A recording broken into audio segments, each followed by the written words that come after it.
ଏ ସୁଜାତା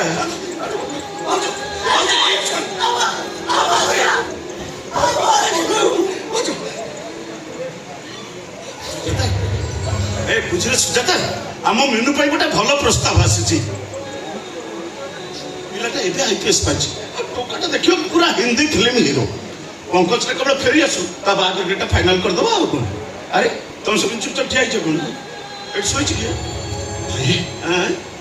ସେଠି ପରା ଆମ ମିନୁ ଶୋଇଛି। ମିନୁ କାହିଁକି ଶୋଇଛି? ସମସ୍ତେ କହୁଛନ୍ତି ଆମ ମିନୁର ବାହାଘର ସାରିଦେବ। ସେଇଥିପାଇଁ ସେ ଆମମାନଙ୍କ ସହିତ କଳି ଝଗଡ଼ା କରି ଶୋଇଯାଇଛି। ତାର ରାଗି ଯିବାଟା ନିହାତି ଉଚିତ ଆଉ। ଆରେ ଘର ସାରା ସମସ୍ତେ ପ୍ଲାନ୍ କରି ତାকে ଘରୁ ତଡ଼ି ଦେବାକୁ ବସିଛ, ସେ ରାଗିଯିବନି? ଆରେ ରାଗିଗଲା ଭଳିଆ କାମ ତ ତମେ ସବୁ କରୁଛ, ରାଗିବନି କେମିତି? ତା ଆଗରେ ମୁଁ ଧାଡ଼ି କରି ଠିଆ ହେଇଗଲା ବା। ଉଠ ଉଠ ମୁଁ ତାକୁ ବୁଝେଇଦେବି। ଉଠ ବା କହିଦେବ ଉଠ। କାହିଁ ଖୁଣ୍ଡା ଭଳିଆ ଠିଆ ହେଇଛି?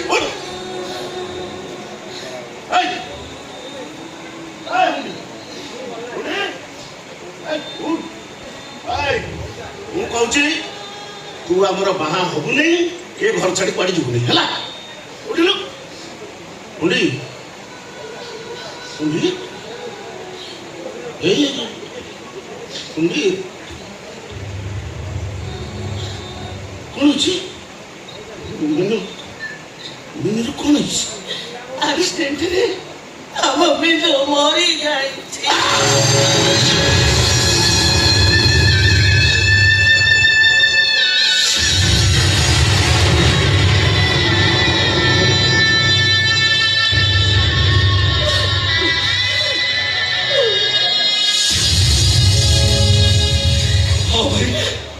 ଆମ ମିନୁ ସତରେ ମରିଯାଇଛି। ଭଲ ହେଇଛି। ଆମ ମିନୁ ଆମକୁ ଛାଡି ସବୁଦିନ ପାଇଁ ଚାଲି ଯାଇଛି। ଆହୁରି ଭଲ ହେଇଛି। ବାବୁ ତୁମେ ଏମିତି କଣ କହିଯାଉଛ? ମୁଁ କହୁଛି ସେ ମରିଯାଇଛି, ଭଲ ହେଇଛି। ଆବେ ମୋ କଥାଟାକୁ ତମେ ସମସ୍ତେ ବୁଝିପାରୁନ କେମିତି ବେ? କଥା କଥାକେ ରାଗିଯିବ, ଖୁମାନ କରିବ, ସମସ୍ତଙ୍କୁ ନାଲି ଆଖି ଦେଖେଇବ, ଘର ଭିତରେ କବାଟ କିଣି ଶୋଇବ। ସିଏ ମରିଯାଇ ଭଲ ହେଇନି, କଣ ଖରାପ ହେଇଛି?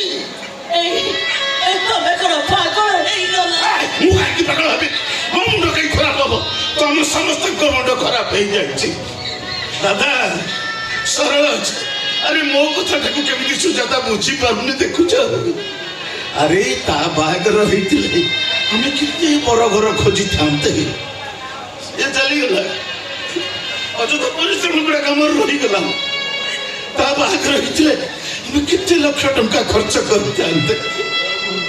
ସେ ଚାଲିଗଲା, ଅଯଥା ଅଯଥା ଟଙ୍କା ଗୁଡାକ ଆମ ପାଖରେ ରହିଗଲା। ମୋ ପାଖରେ ବହୁତ ଗୁଡାଏ ଟଙ୍କା ରହିଗଲା। ମୁଁ ଆଜି ବହୁତ ଖୁସି, ବହୁତ ଖୁସି।